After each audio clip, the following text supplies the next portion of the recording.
അസ്സലാമു അലൈക്കും വറഹ്മത്തുള്ളാഹി വബറകാതുഹു.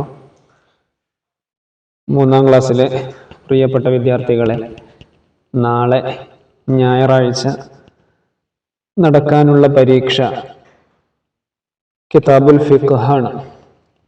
ഫിഖ്ഹിൽ 6 പാഠങ്ങളാണ് നമുക്ക് പഠിക്കാനുള്ളത്. വുളൂഇന്റെ സുന്നത്തുകൾ വരെയുള്ള ഇത്രയും പാഠങ്ങൾ ആണ് നമുക്ക് പാദവാർഷിക പരീക്ഷയ്ക്ക് പഠിക്കാനുള്ളത്. ഇവിടെ നമ്മൾ ഒരു ഫുൾ റിവിഷനാണ് ഈ വീഡിയോയിൽ നാം പറയുന്നത്. ഇൻഷാ അല്ലാഹ് ഇതിൻ്റെ ഒരു മോഡൽ ക്വസ്റ്റ്യൻ പേപ്പർ മാത്രം ചർച്ച ചെയ്യുന്ന മറ്റൊരു വീഡിയോയും ഇതിൻ്റെ കൂടെ അപ്ലോഡ് ചെയ്യുന്നതായിരിക്കും. വിദ്യാർത്ഥികൾ നല്ല ശ്രദ്ധയോടെ കേട്ട് മനസ്സിലാക്കുക.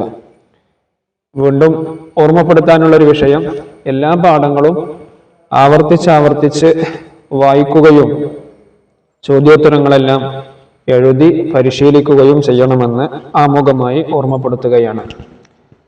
ഒന്നാമത്തെ പാഠം നിസ്കാരം. നിസ്കാരം എന്നുള്ളതാണ് ഒന്നാമത്തെ പാഠം. ഞാൻ വളരെ പെട്ടെന്നൊന്ന് വായിക്കാം. ശാരീരിക ആരാധനകളിൽ ഏറ്റവും ശ്രേഷ്ഠമായതാണ് നിസ്കാരം. ഇസ്ലാം കാര്യങ്ങളിൽ രണ്ടാമത്തേത് നിസ്കാരമാകുന്നു. നിസ്കാരം ദീനിന്റെ തൂണാണ്.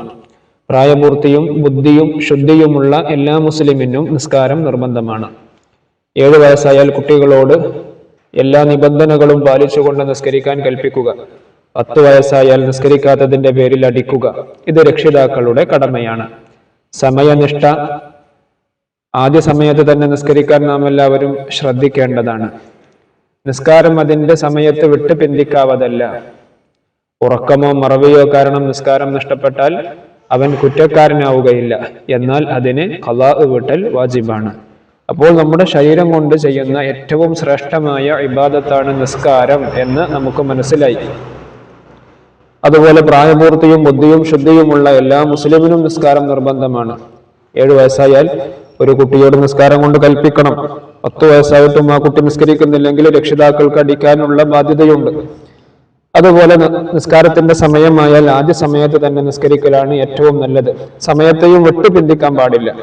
ഇനി ഉറങ്ങിയോ അല്ലെങ്കിൽ മറന്നോ ഒക്കെ നിസ്കാരം നഷ്ടപ്പെട്ടാൽ അവൻ കുറ്റക്കാരനാവൂല. പക്ഷേ എങ്കിലും ആ നഷ്ടപ്പെട്ടു പോയ നിസ്കാരത്തെ പെട്ടെന്ന് തന്നെ ഖളാ വീട്ടൽ നിർബന്ധമാണ്. ഇതാണ് ഈ ഒന്നാമത്തെ പാഠത്തിൽ നമ്മൾ പറഞ്ഞത്.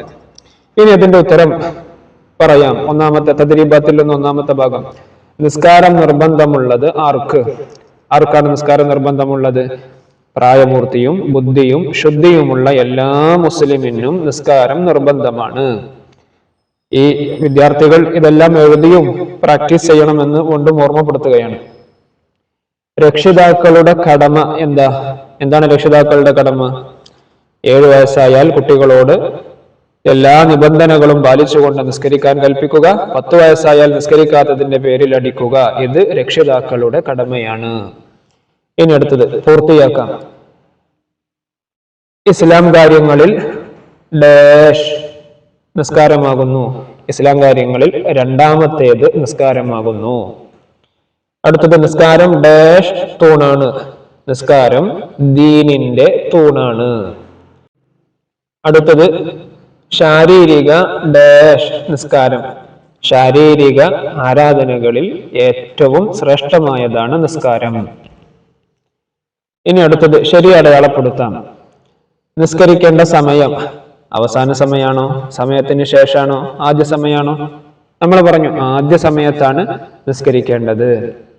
ഇനി അടുത്തത് നിസ്കാരം പിന്തിക്കാൻ പറ്റാത്ത കാരണം. നിസ്കാരം പിന്തിക്കാൻ പറ്റാത്ത കാരണം ഉറക്കം, കളി, മറവി. ഇവിടെ ഉറക്കം കാരണം അല്ലെങ്കിൽ മറവി കാരണം നിസ്കാരം പിന്തിയാലും പ്രശ്നമല്ല, കുറ്റക്കാരനാവൂല എന്ന് നമ്മൾ നേരത്തെ പറഞ്ഞു. എന്നാൽ ആ കളിയുടെ പേരിൽ എന്ത് ചെയ്യാൻ പാടില്ല? നിസ്കാരത്തെ പിന്തിക്കാൻ പറ്റൂല. ഇനി ഹദീസ് മനഃപ്പാഠമാക്കാം. അസ്സലാത്തു ഇമാദുദ്ദീൻ. നിസ്കാരം ദീനിന്റെ തൂണാണ്. അപ്പൊ ഒരു പക്ഷേ ഈ അസ്സലാത്തു ഡാഷ് അദ്ദീൻ എന്നൊക്കെ തന്നിട്ട് ഫിൽ ഇൻ ദി ബ്ലാങ്ക്സ് വരാൻ സാധ്യതയുണ്ട്. അപ്പോൾ ആ ചെറിയ ഒരു ഹദീസാണ്, അത് പഠിക്കുക. അതിന്റെ അർത്ഥവും അസ്സലാത്തു ഇമാദുദ്ദീൻ, നിസ്കാരം ദീനിന്റെ തൂണാണ്. ഇനി രണ്ടാമത്തെ പാഠം നിസ്കാരത്തിന്റെ ഷർത്തുകൾ. അപ്പൊ നമ്മൾ എന്താണ് നിസ്കാരം എന്ന് പറഞ്ഞു. ഇനി നിസ്കാരത്തിന്റെ ഷർത്തുകൾ. ഇവിടെ പ്രത്യേകം മനസ്സിലാക്കാനുള്ളത്, ഷർത്തുകളും ഫർളുകളും ഒക്കെ തമ്മിലുള്ള വ്യത്യാസമാണ്. നമ്മൾ ഷർത്തുകൾ ഫർളുകൾ എന്നൊക്കെ പലപ്പോഴും കേൾക്കാറുണ്ട്.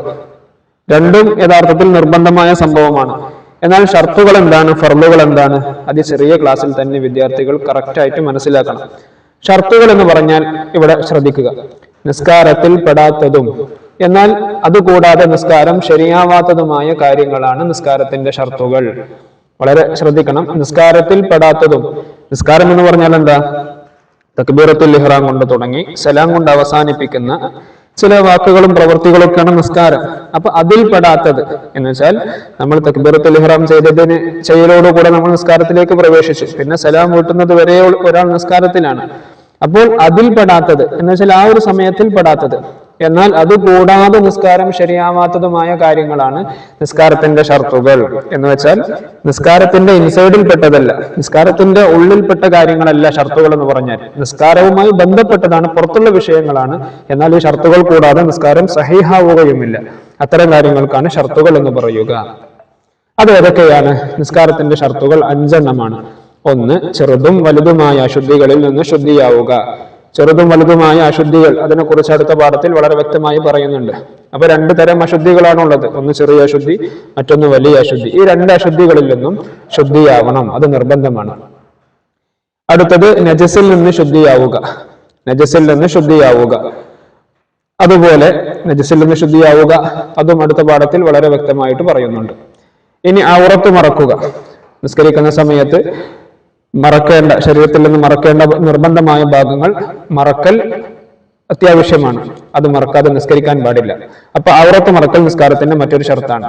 അതുപോലെ സമയമാവുകയും ആയെന്ന് അറിയുകയും ചെയ്യുക. ഓരോ നിസ്കാരത്തിനും പ്രത്യേകമായ സമയങ്ങളുണ്ടല്ലോ. ആ സമയമായതിനു ശേഷമേ നിസ്കരിക്കാൻ പാടുള്ളൂ. സമയത്തിന്റെ മുമ്പ് നിസ്കരിച്ചാൽ ആ നിസ്കാരം സഹീഹാവുകയില്ല.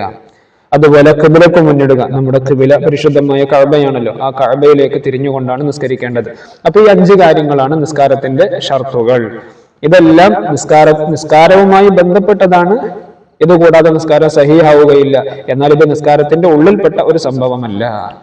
അത്തരം കാര്യങ്ങൾക്കാണ് നിസ്കാരത്തിന്റെ ഷർത്തുകൾ എന്ന് പറയുക. ഇനി ഇവിടെ തദ്രീബാത്ത് നോക്കാം, വ്യക്തമാക്കാം.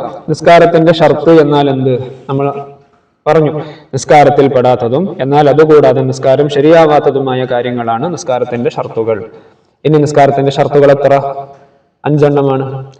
ഇനി നിസ്കാരത്തിന്റെ 5 ഷർത്തുകൾ എഴുതാം. നമ്മളിവിടെ 5 ഷർത്തുകൾ പറഞ്ഞല്ലോ, അതിൽ നിന്ന് ഓരോന്ന് എടുത്ത് ഇങ്ങോട്ട് എഴുതുക. ചെറുതും വലുതുമായ അശുദ്ധികളിൽ നിന്ന് ശുദ്ധിയാവുക, നജസിൽ നിന്ന് ശുദ്ധിയാവുക, ഔറത്ത് മറക്കുക, സമയമാവുകയും ആയെന്നറിയുകയും ചെയ്യുക, ഖിബ്ലക്ക് മുന്നിടുക. ഈ 5 ഷർത്തുകൾ നിർബന്ധമായും പഠിക്കുക. ഇനി അടുത്തത് 3-ാമത്തെ പാഠം, ശുദ്ധിയാവൽ. ശുദ്ധിയാവൽ. നേരത്തെ നമ്മൾ നിസ്കാരത്തിന്റെ ഷർത്തുകൾ പറഞ്ഞ സമയത്ത് ചെറുതും വലുതുമായ അശുദ്ധികളിൽ നിന്ന് ശുദ്ധിയാവണം എന്ന് പറഞ്ഞല്ലോ. ഇനി അതിന്റെ ഒരു വിശദീകരണമാണ് 3-ാമത്തെ പാഠം. നോക്ക്, നിസ്കാരത്തിന് വേണ്ടി നാം ശുദ്ധിയാവണം. ശുദ്ധി 2 തരത്തിലുണ്ട്. ഒന്നാമത്തേത് അശുദ്ധിയിൽ നിന്ന് ശുദ്ധിയാവൽ. ചെറുതും വലുതുമായ അശുദ്ധികളിൽ നിന്ന് ശുദ്ധിയായിരിക്കണം. എന്താണ് ചെറിയ അശുദ്ധി, എന്താണ് വലിയ അശുദ്ധി എന്ന് പറഞ്ഞാൽ? വുളൂ ഇല്ലാത്ത അവസ്ഥയാണ് ചെറിയ അശുദ്ധി. അതിൽ നിന്ന് ശുദ്ധിയാവാൻ വുളൂ ചെയ്യണം. എന്ന് വെച്ചാൽ നമ്മൾ മൂത്രമൊഴിച്ചു അല്ലെങ്കിൽ കാഷ്ടിച്ചു, അങ്ങനെ മൂത്രമൊഴിച്ചാലൊക്കെ നമുക്ക് വുളൂ ഉണ്ടെങ്കിൽ ആ വുളൂ നഷ്ടപ്പെടുമല്ലോ. അല്ലെങ്കിൽ വേറെ ഏതെങ്കിലും രൂപത്തിൽ നമുക്ക് വുളൂ നഷ്ടപ്പെട്ടാൽ ആ വുളൂ ഇല്ലാത്ത അവസ്ഥയെ പരിഹരിക്കുക. അതിനാണ് ചെറിയ അശുദ്ധിയിൽ നിന്ന് ശുദ്ധിയാവുക എന്ന് പറയുക. അപ്പൊ ചെറിയ അശുദ്ധിയിൽ നിന്ന് ശുദ്ധിയാവാൻ എന്ത് ചെയ്താൽ മതി? വുളൂ എടുത്താൽ മതി. അതുപോലെ കുളി നിർബന്ധമാകുന്ന അവസ്ഥയാണ് വലിയ അശുദ്ധി. അതിൽ നിന്ന് ശുദ്ധിയാവാൻ കുളിക്കണം. ജനാബത്ത് പോലെ, അതുപോലെ ഹൈള്, നിഫാസ് പോലത്തെ കാര്യങ്ങൾ ഒക്കെയാണ് ഇവിടെ ഉദ്ദേശിക്കുന്നത്. അതൊക്കെ വിശദമായിട്ട് പിന്നീട് പറയും. അപ്പോൾ അങ്ങനെ കുളി നിർബന്ധമാകുന്ന സാഹചര്യം വന്നാൽ അവൻ കുളിക്കുകയും വേണം. അപ്പോൾ വുളൂ ഇല്ലാത്ത അവസ്ഥയാണെങ്കിൽ വുളൂ എടുക്കലോടുകൂടെ ചെറിയ ശുദ്ധിയിൽ നിന്ന് ശുദ്ധിയായി. കുളിക്കൽ നിർബന്ധമാണെങ്കിൽ ആ കുളിക്കലോടുകൂടെ, ഫർളായ കുളിക്കലോടുകൂടെ വലിയ അശുദ്ധിയിൽ നിന്നും അയാൾ ശുദ്ധിയായി. അപ്പൊ ഏത് അശുദ്ധിയാണോ ഒരാൾക്കുള്ളത് ആ അശുദ്ധിയിൽ നിന്ന് ശുദ്ധിയാവൽ നിസ്കാരത്തിന്റെ ഷർത്താണ്. ഇനി അടുത്തത് നജസിൽ നിന്ന് ശുദ്ധിയാവൽ. നിസ്കാരത്തിന് മുമ്പ് നമ്മുടെ ശരീരം, വസ്ത്രം, സ്ഥലം എന്നിവ നജസുകളിൽ നിന്ന് ശുദ്ധിയാക്കണം. ഏതൊക്കെയാണ് നജസുകൾ? മലം, മൂത്രം, രക്തം, ജലം, ഛർദിച്ചത്, ലഹരി ദ്രാവകം, നായ, പന്നി, ശവം തുടങ്ങിയവയാണ് നജസുകൾ. ഇനി ഇവിടെ പ്രത്യേകം മനസ്സിലാക്കാനുള്ളത്, ഇവിടെ നമ്മൾ ശവം എന്ന് പറഞ്ഞാൽ ചത്ത സാധനം, അത് നജസാണെന്ന് പറഞ്ഞല്ലോ. എന്നാൽ മനുഷ്യൻ, മത്സ്യം, വെട്ടുകിളി എന്നിവയുടെ ശവം നജസല്ല. മനുഷ്യൻ മരിച്ചാലും ആ ഡെഡ് ബോഡി എന്തല്ല, അത് നജസല്ല. അതുപോലെ മത്സ്യം, നമ്മൾ ഫിഷൊക്കെ, നമ്മൾ ചത്ത ഫിഷല്ലേ നമ്മൾ വാങ്ങാറുള്ളത്, കഴിക്കാറുള്ളത്, പ്രശ്നമില്ല. കാരണം മത്സ്യം, ഫിഷ് ചത്താലും എന്തല്ല, നജസല്ല. അതുപോലെ വെട്ടുകിളി എന്ന് പറഞ്ഞാൽ നമ്മളെ ഗ്രാസ് ഹോപ്പർ, പുൽച്ചാടിനെ പോലത്തെ ഒരു സാധനമാണ് വെട്ടുകിളി. അതും ചത്താലും എന്തല്ല, നജസല്ല. ഈ മൂന്നല്ലാത്ത ബാക്കി ഏത് സാധനങ്ങൾ ചത്താലും അതൊക്കെ നജസാണ്. അപ്പോ ഈ നജസുകളിൽ നിന്ന് ശുദ്ധിയാവണം. ഉദാഹരണം പറയാം, ഇപ്പൊ മൂത്രം. ഈ മൂത്രം നിസ്കരിക്കുന്ന ആളുടെ ശരീരത്തിലോ അല്ലെങ്കിൽ അയാൾ ധരിച്ച ഡ്രസ്സിലോ ആ നിസ്കരിക്കുന്ന സ്ഥലത്തോ ഉണ്ടാവാൻ പാടില്ല. ഒരു ഉദാഹരണം പറഞ്ഞതാണ്. അതുപോലെ ഈ ഒരു നജസും ഈ നിസ്കരിക്കുന്ന ആളുടെ ശരീരത്തിലോ അല്ലെങ്കിൽ വസ്ത്രത്തിലോ സ്ഥലത്തോ ഉണ്ടാവാൻ പാടില്ല. അതാണ് നജസിൽ നിന്ന് ശുദ്ധിയാവുക എന്നുള്ളതിന്റെ ഉദ്ദേശം. ഇനിയിപ്പോ നജസായി, ആ നജസായാൽ അത് ശുദ്ധിയാക്കേണ്ടുന്ന രൂപം എങ്ങനെയാണ്, വിധം എങ്ങനെയാണ്? നജസുകളുടെ നിറം, മണം, രുചി എന്നിവ നീങ്ങുന്നത് വരെ കഴുകണം. അപ്പോ നമ്മുടെ ഡ്രസ്സിൽ കുറച്ച് കാഷ്ടായി, അങ്ങനെയാണെങ്കിൽ ആ കാഷ്ടത്തിന്റെ നിറം, അതിന്റെ മണം, അതിന്റെ രുചി ഒക്കെ പോകുന്നത് വരെ കഴുകണം. എന്നാൽ നായ, പന്നി എന്നിവ കൊണ്ട് നജസായാൽ 7 തവണ കഴുകണം. അതിൽ ഒരു തവണ ശുദ്ധിയുള്ള മണ്ണ് കലക്കിയ വെള്ളം കൊണ്ടായിരിക്കണം. അപ്പോഴേ അത് ശുദ്ധിയാവുകയുള്ളൂ. കാരണം ഈ നായ, പന്നി എന്നൊക്കെ പറഞ്ഞാൽ വളരെ സ്ട്രോങ് ആയിട്ടുള്ള മുഗല്ലദായ നജസ് എന്ന് പറയും, വളരെ കടുപ്പമേറിയ നജസാണ്. അത് ശുദ്ധിയാവണമെങ്കിൽ കേവലം നമ്മൾ മറ്റ് മലമൂത്രം ഒക്കെ വൃത്തിയാക്കുന്നത് പോലെ കഴുകിയാൽ പോരാ, മറിച്ച് എന്ത് ചെയ്യണം? 7 തവണ കഴുകണം. അതിൽ തന്നെ ഒരു തവണ മണ്ണ് കലക്കിയ വെള്ളം കൊണ്ടായിരിക്കൽ നിർബന്ധമാണ്. അപ്പോഴേ അത് ശുദ്ധിയാവുകയുള്ളൂ. ഇനി അതിന്റെ തദ്രീബാത്ത് നോക്കാം. ചെറിയ അശുദ്ധിയിൽ നിന്ന് ശുദ്ധിയാവാൻ എന്ത് വേണം? വുളൂ വേണം. വലിയ അശുദ്ധിയിൽ നിന്ന് ശുദ്ധിയാവാൻ കുളിക്കണം. നിസ്കരിക്കുന്നതിന് മുമ്പ് നമ്മുടെ എന്ത് വേണം? ശരീരം, ഇവിടെ നമ്മൾ പറഞ്ഞിട്ടുണ്ട്, വസ്ത്രം, സ്ഥലം എന്നിവ നജസുകളിൽ നിന്ന് ശുദ്ധിയാക്കണം. നജസുകളുടെ നിറം, മണം, രുചി എന്നിവ നീങ്ങുന്നത് വരെ കഴുകണം. ഇനിയോ ചർച്ച ചെയ്യാം. നായ നമ്മെ സ്പർശിക്കുന്നത് ശ്രദ്ധിക്കണം. കാരണം എന്താ? നായ സ്പർശിച്ചാൽ 7 തവണ കഴുകണം. ആ 7 തവണ കഴുകുമ്പോൾ അതിൽ ഒരു തവണ മണ്ണ് കലക്കിയ വെള്ളം കൊണ്ട് കഴുകണം. സാധാ കഴുകിയാൽ പോരാ. അതുകൊണ്ടാണ് നായ സ്പർശിക്കുന്നത് ശ്രദ്ധിക്കണം എന്ന് പറയുന്നത്. നമ്മുടെ വസ്ത്രത്തിൽ മൂത്രമായാൽ അത് എങ്ങനെ വൃത്തിയാക്കണം? ഇതാ, ആ മൂത്രത്തിന്റെ നിറം, അതിന്റെ മണം, രുചി ഒക്കെ പോകുന്നത് വരെ തന്നെ എന്ത് ചെയ്യണം? കഴുകണം. ഇനിയോ ചെറിയ കുട്ടികളുടെ മൂത്രവും മലവും നജസിൽ ഉൾപ്പെടുമോ? തീർച്ചയായും ഉൾപ്പെടും. ചെറിയ കുട്ടികളുടെ മൂത്രവും മലവും ഒക്കെ നജസിൽ ഉൾപ്പെടും. ഇനിയോ നജസുകൾക്ക് നേരെ ശരി അടയാളപ്പെടുത്താം. ഇവിടെ കുറച്ച് കാര്യങ്ങൾ തന്നിട്ടുണ്ട്. ഇതിൽ ഏതൊക്കെയാണ് നജസ്? അതിന്റെ നേരെ ശരി അടയാളപ്പെടുത്താം. രക്തം നജസാണോ? നജസാണ്. കഫം നജസാണോ? അല്ല. മൂത്രം നജസാണ്. ചത്ത മത്സ്യം നജസല്ല. കണ്ണുനീര് നജസല്ല.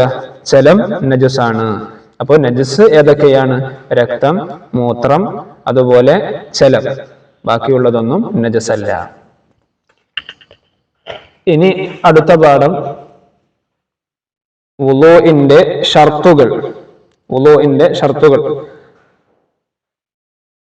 വുളൂ ശരിയാവാൻ ചില നിബന്ധനകളുണ്ട്.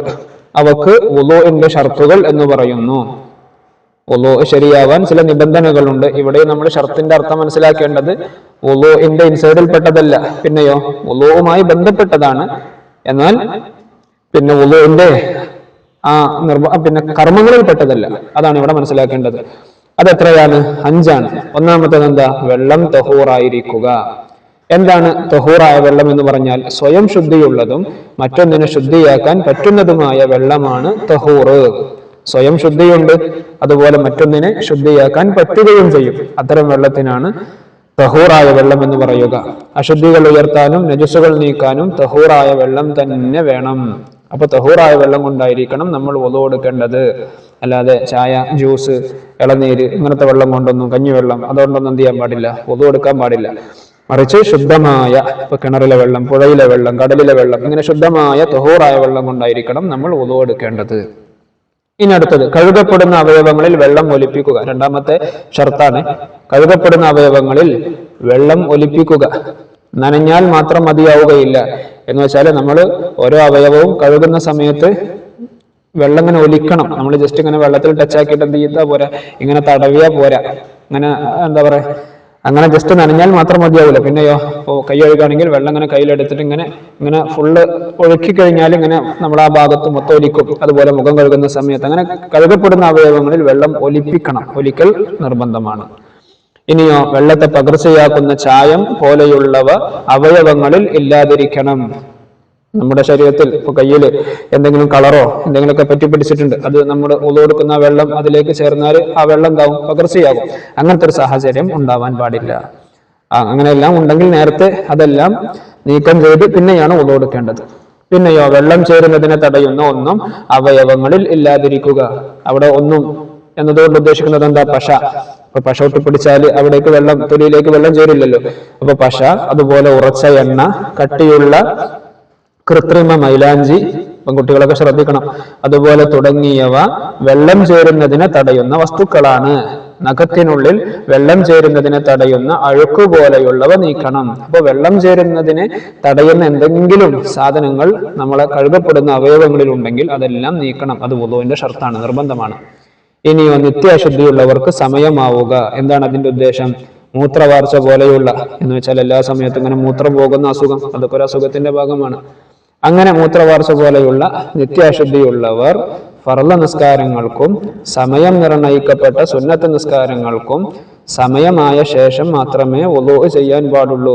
അപ്പോൾ ഈ മൂത്രവാർച്ച പോലത്തെ അസുഖമുള്ള ആളുകൾ അവര് ആ സമയമായതിനു ശേഷം എന്ത് ചെയ്താൽ മതി, നിസ്കരിച്ചാൽ മതി. ഇനി നമുക്ക് ഇതിന്റെ തദ്രീബാത്ത് നോക്കാം. ഉത്തരം പറയാം. വുളൂഇന്റെ ഷർത്തുകൾ എത്ര? വുളൂഇന്റെ ഷർത്തുകൾ 5. വുളൂഇന്റെ മൂന്നാമത്തെ ഷർത്ത് ഏത്? വെള്ളത്തെ പകർച്ചയാക്കുന്ന ചായം പോലെയുള്ളവ അവയവങ്ങളിൽ ഇല്ലാതിരിക്കുക. അടുത്തത്, വെള്ളം ഒലിപ്പിക്കേണ്ട അവയവങ്ങൾ ഏതെല്ലാം? കഴുകപ്പെടുന്ന അവയവങ്ങളിൽ വെള്ളം ഒലിപ്പിക്കണം. കൈ, മുഖം, കാല് പോലത്തെ അവയവങ്ങളിലൊക്കെ വെള്ളം ഒലിപ്പിക്കണം. ഇനി നിത്യാശുദ്ധിക്കാർ സമയമായ ശേഷം മാത്രം വുളൂ ചെയ്യേണ്ട നിസ്കാരങ്ങൾ ഏവ? ഇവിടെ ഉണ്ട്. മൂത്രവാർച്ച പോലെയുള്ള നിത്യാശുദ്ധിയുള്ളവർ ഫർള് നിസ്കാരങ്ങൾക്കും സമയം നിർണയിക്കപ്പെട്ട സുന്നത്ത് നിസ്കാരങ്ങൾക്കും സമയമായ ശേഷം മാത്രമേ വുളൂ ചെയ്യാൻ പാടുള്ളൂ. ഇവിടെ ഫർള് നിസ്കാരം എന്ന് പറഞ്ഞാൽ നമുക്കറിയാം 5 വക്ത് നിസ്കാരങ്ങൾ. പിന്നെ സമയം നിർണയിക്കപ്പെട്ട സുന്നത്ത് നിസ്കാരങ്ങൾ, ചില നിസ്കാരങ്ങൾക്ക് സമയം നിർണയിച്ചിട്ടുണ്ട്, ഈ സമയം വരെ. ഉദാഹരണം പെരുന്നാൾ നിസ്കാരം, അങ്ങനെ ചില നിസ്കാരങ്ങളൊക്കെ സമയം നിർണയിച്ച സുന്നത്ത് നിസ്കാരങ്ങളുണ്ടല്ലോ, ആ സുന്നത്ത് നിസ്കാരങ്ങളും അതുപോലെ ഫർള് നിസ്കാരങ്ങളും ഒക്കെ ആ സമയമായതിനു ശേഷമേ നിസ്കരിക്കേണ്ടതുള്ളൂ. ഇനി അടുത്തത് ഉദാഹരണങ്ങൾ കണ്ടെത്താം. തഹൂറായ വെള്ളത്തിന് ഉദാഹരണം. തഹൂറായ വെള്ളം എന്ന് പറഞ്ഞാൽ നമ്മൾ എന്താ പറഞ്ഞു? സ്വയം ശുദ്ധി ഉണ്ടാവണം, മറ്റൊന്നിനെ ശുദ്ധിയാക്കാൻ പറ്റുന്നതും ആവണം. അപ്പൊ കിണറിലെ വെള്ളം തഹൂറായ വെള്ളമാണ്, പുഴയിലെ വെള്ളം തഹൂറാണ്. ഉദാഹരണങ്ങൾ എഴുതാം. കടലിലെ വെള്ളം തഹൂറാണ്. ഇനി തഹൂറല്ലാത്ത വെള്ളം ഏതാ? തഹൂറല്ലാത്ത വെള്ളം എന്ന് വെച്ചാല് കഞ്ഞിന്റെ വെള്ളം, അതുപോലെ ചായ, ജ്യൂസ്, ഇതൊക്കെ എന്താണ്? തഹൂറല്ലാത്ത വെള്ളമാണ്. താഹിർ, തഹൂർ 2 തരം വെള്ളങ്ങളുണ്ട്. ഇവിടെ തഹൂറാണ് വുളൂ എടുക്കാൻ ഉപയോഗിക്കേണ്ട വെള്ളം, എന്ന് വെച്ചാൽ സ്വയം ശുദ്ധിയുണ്ട്, മറ്റൊന്നിനെ ശുദ്ധിയാക്കാൻ പറ്റുകയും വേണം. അപ്പൊ ചായ എല്ലാം സ്വയം ശുദ്ധിയുണ്ട്, പക്ഷെ മറ്റൊന്നിനെ ശുദ്ധിയാക്കാൻ പറ്റും ഇല്ലല്ലോ. അപ്പോ തഹൂറും താഹിറും 2 വ്യത്യാസമുണ്ട്, അത് വേർതിരിച്ച് മനസ്സിലാക്കണം. ഇനി വെള്ളം ചേരുന്നതിനെ തടയുന്ന വസ്തുക്കൾ ഏതൊക്കെയാണ്? പശ, അതുപോലെ ഉറച്ച എണ്ണ, കട്ടിയുള്ള കൃത്രിമ മൈലാഞ്ചി, ഇതൊക്കെ എന്താണ്? വെള്ളം ചേരുന്നതിനെ തടയുന്ന കാര്യങ്ങളാണ്. ശരി തെറ്റുകൾ രേഖപ്പെടുത്താം. ഇളനീര് വെള്ളം കൊണ്ട് വുളൂ ചെയ്യുന്നു, അത് പറ്റുമോ? ഇല്ല, തെറ്റാണത്. കാരണം എന്താ? അത് താഹിറാണ്, തഹൂറല്ല. ഇളനീര് സ്വയം ശുദ്ധിയുണ്ട്, പക്ഷെ മറ്റൊന്നിനെ ശുദ്ധിയാക്കാൻ പറ്റൂല, അതുകൊണ്ട് വുളൂ എടുക്കാൻ പറ്റൂല. ഇനി വുളൂ ചെയ്യും മുമ്പ് കയ്യിലുള്ള പെയിന്റ് നീക്കം ചെയ്യുന്നു. ശരി, അങ്ങനെ ചെയ്യണം. കാരണം എന്താ? പെയിന്റ് നമ്മളെ കയ്യിൽ ഒട്ടിപ്പിടിച്ചിട്ടുണ്ടെങ്കിൽ അവിടേക്ക് വെള്ളം ആവൂല, അപ്പോ നമ്മളെ വുളൂ ശരിയാവൂല. അപ്പൊ വുളൂ എടുക്കുന്നതിന് മുമ്പ് അത്തരം സാധനങ്ങൾ നമ്മുടെ അവയവങ്ങളിൽ, കഴുകപ്പെടുന്ന അവയവങ്ങളിൽ ഉണ്ടെങ്കിൽ അതിനെ നീക്കം ചെയ്യണം. ഇനി അടുത്തത് പാഠം 5, വുളൂഇന്റെ ഫർളുകൾ. നമ്മൾ നേരത്തെ വുളൂഇന്റെ ഷർത്തുകളാണ് പറഞ്ഞത്. ഇനി വുളൂഇന്റെ ഫർളുകൾ. ഇവിടെയും നേരത്തെ പറഞ്ഞതുപോലെ മനസ്സിലാക്കാനുള്ളത്, നേരത്തെ പറഞ്ഞ വുളൂഇന്റെ ഷർത്തുകൾ എന്ന് പറഞ്ഞാൽ അത് വുളൂവുമായി ബന്ധപ്പെട്ടതാണ്, നിർബന്ധമായ കാര്യങ്ങൾ തന്നെയാണ്. നിസ്കാരത്തിന്റെ ഷർത്തുകൾ, ഫർള് പിന്നെ വ്യത്യാസം പറഞ്ഞതുപോലെ. ഇനി ഇവിടെ വുളൂഇന്റെ ഫർളുകൾ. വുളൂഇൽ നിർബന്ധമായും ചെയ്തിരിക്കേണ്ട കാര്യങ്ങൾക്കാണ് വുളൂഇന്റെ ഫർളുകൾ എന്ന് പറയുന്നത്. എന്നുവെച്ചാൽ വുളൂഇന്റെ ഇൻസൈഡിൽപ്പെട്ട കാര്യങ്ങൾ. അവ എത്രയാണ്? 6 ആകുന്നു. ഒന്നാമത്തത് നീയത്ത് ചെയ്യുക. എന്താണ് നീയത്ത്? വുളൂ എന്ന ഫർളിനെ ഞാൻ വീട്ടുന്നു. എപ്പോഴാണ് നീയത്ത് ചെയ്യേണ്ടത്? ഇവിടെ നല്ല പിക്ചർ സ്റ്റെപ്പ് ബൈ സ്റ്റെപ്പ് ആയിട്ട് തന്നതുകൊണ്ട് പെട്ടെന്ന് തന്നെ കാര്യങ്ങൾ മനസ്സിലാക്കാൻ പറ്റും. ഈ വർഷത്തെ പുതിയ സിലബസിന്റെ ഒരു പ്രത്യേകത തന്നെയാണെന്ത്, ഓരോ പാഠങ്ങളും വിദ്യാർത്ഥികൾക്ക് പെട്ടെന്ന് മനസ്സിലാകുന്ന രൂപത്തിൽ അതിനെ പിക്ചറൈസ് ചെയ്തു എന്നുള്ളത്. മാഷാ അല്ലാഹ്.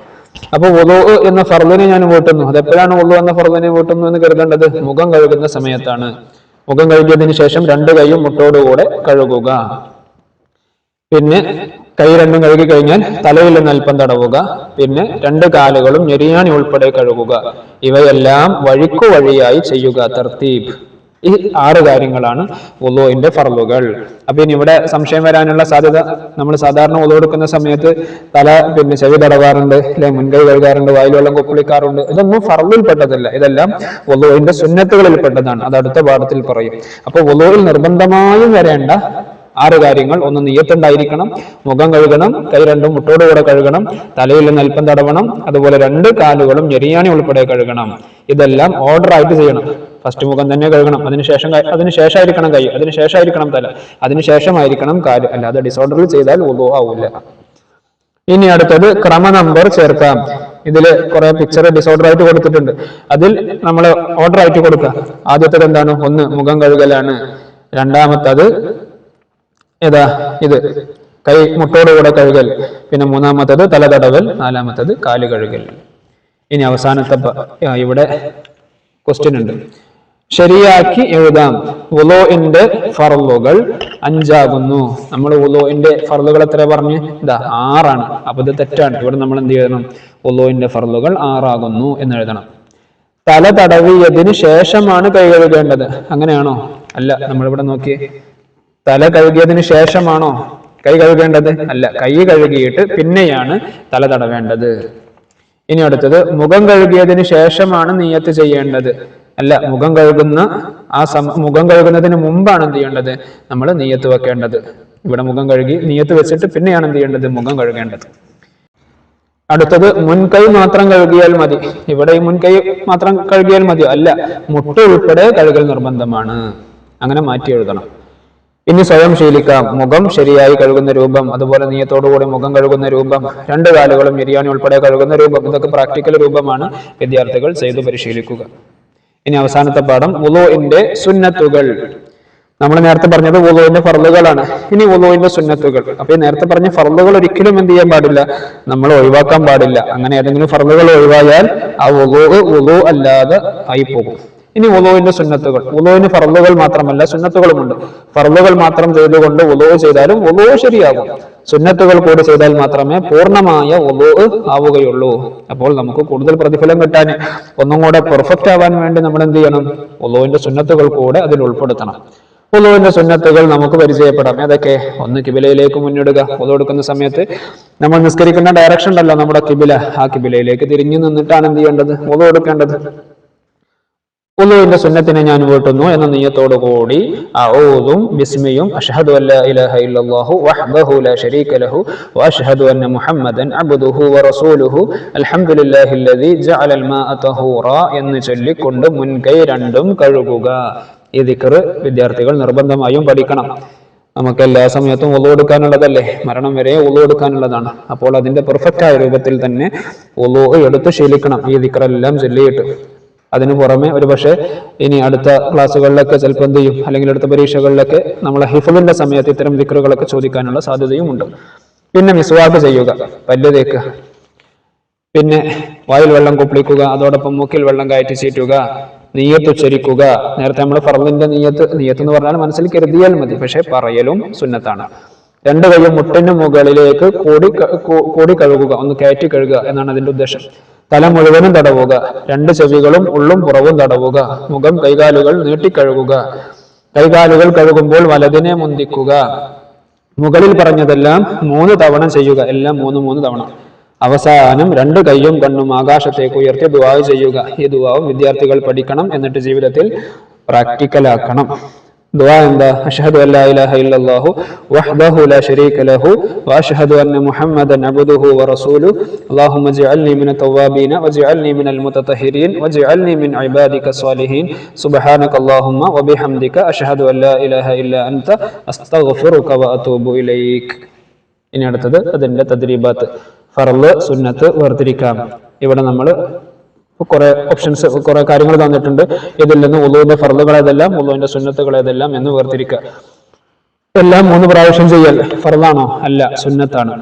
മുഖം കഴുകൽ ഫർള്, മുൻകൈ കഴുകൽ സുന്നത്ത്, വുളൂവിന് ശേഷം ദുആ ചെയ്യൽ സുന്നത്ത്, ഓരോന്നും വഴിയായി ചെയ്യൽ അത് ഫർളാണ്. ചെവി തടവൽ സുന്നത്ത്, തല അല്പം തടവൽ ഫർള്, തല മുഴുവൻ തടവൽ സുന്നത്ത്. ഇങ്ങനെ ഫർളും സുന്നത്തും വേർതിരിച്ച് എഴുതുക. ഇനി ഇവിടെ ചെയ്ത് ശീലിക്കാനാണ്. വായിലും മൂക്കിലും വെള്ളം കയറ്റി പുറത്തേക്ക് വിടുന്നത്. അടുത്തത് വുളൂ ചെയ്യുമ്പോൾ ഈ ദിക്ർ ചൊല്ലിക്കൊണ്ടേ ഇരിക്കാം. ഏത് ദിക്ർ? അഷ്ഹദു അല്ലാ ഇലാഹ ഇല്ലല്ലാഹു വഹ്ദഹു ലാ ശരീക ലഹു വഅഷ്ഹദു അന്ന മുഹമ്മദൻ അബ്ദുഹു വറസൂലുഹു. അത് വുളൂ കഴിയുന്നത് വരെ അങ്ങനെ ചൊല്ലിക്കൊണ്ടിരിക്കാം. അപ്പൊ ഈ 6 പാഠങ്ങളാണ് നമുക്ക് പരീക്ഷയ്ക്ക് ഉള്ളത്. നാളെ നടക്കാനിരിക്കുന്ന ഫിഖ് പരീക്ഷയിൽ വിദ്യാർത്ഥികൾ നല്ല രൂപത്തിൽ വായിച്ച് പഠിക്കണമെന്ന് സ്നേഹത്തോടെ ഓർമ്മപ്പെടുത്തുന്നു. അല്ലാഹു സുബ്ഹാനഹു വ തആല നമ്മുടെ മക്കൾക്കൊക്കെ നല്ല ഓർമ്മശക്തിയും ബുദ്ധിശക്തിയും നൽകി ഉന്നതമായ വിജയങ്ങൾ നൽകി അനുഗ്രഹിക്കട്ടെ. അസ്സലാമു അലൈക്കും വറഹ്മത്തുള്ളാഹി. ഇൻഷാ അല്ലാഹ് ക്വസ്റ്റ്യൻ പേപ്പർ ചർച്ച ചെയ്യുന്ന മറ്റൊരു വീഡിയോ കൂടി അപ്ലോഡ് ചെയ്യും.